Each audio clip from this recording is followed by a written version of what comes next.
si farsu Olmaa kedanuudha akkamiin si farsu Olmaa kedanuudha akkamiin si farsu Olmaa kedanuudha akkamiin si farsu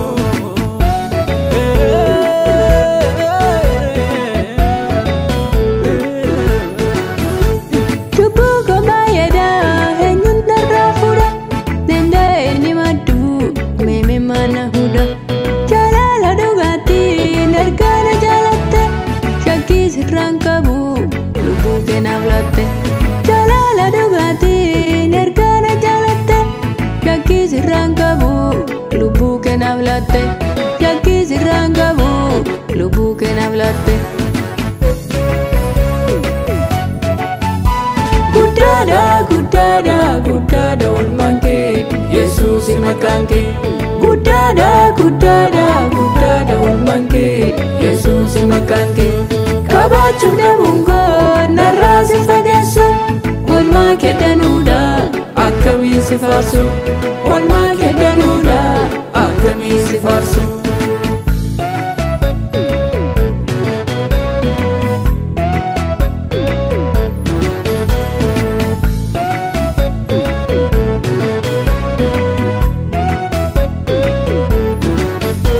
Gargaara ka Yesus michuu lafa ona Si malee hin jiraadhu danda'ee dhuguma Si malee hin jiraadhu danda'ee dhuguma Haala laaltee mitiim kan dhufte gara koo Tolli kee baay'eedha gaarummaan kee danuu Hatunda gararraa eenyus si madaala Tolli kee baay'eedha gaarummaan kee danuu Hatunda gararraa eenyus si madaalu Hatunda gararraa eenyus si madaalu Hatunda gararraa eenyus si madaalu Hatunda gararraa eenyus si madaalu Gudada gudada gudada ulmanke Yesus makanke Gudada gudada gudada ulmanke Yesus makanke Kabachune mungo narasi fagesu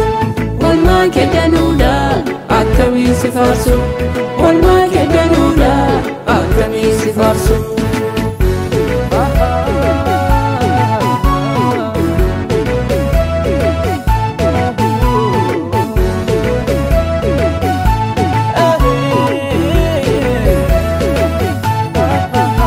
Wadaa gondalattu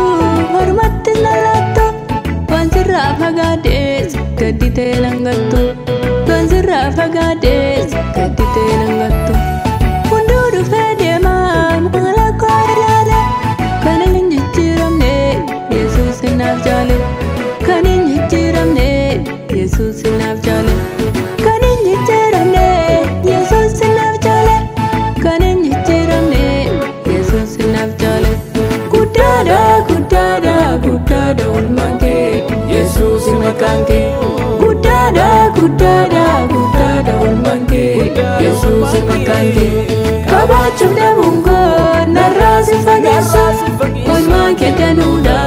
akkamiin si farsu Olmaa kedanuudha akkamiin si farsu akkamiin si farsu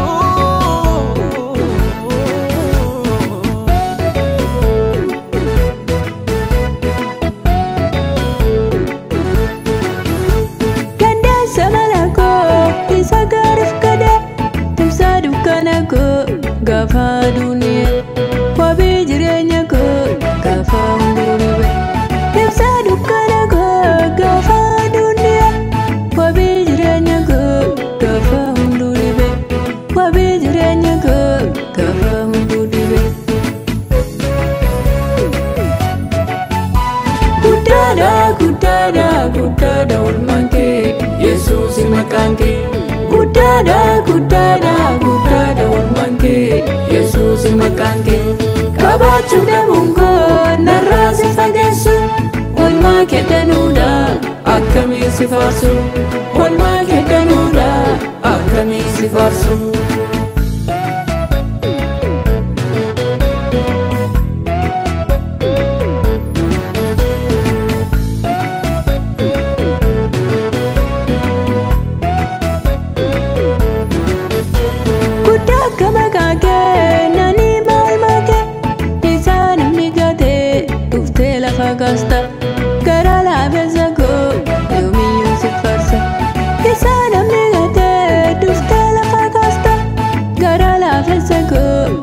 yoomiyyuu si farsa gara laafessa koo yoomiyyuu si farsa.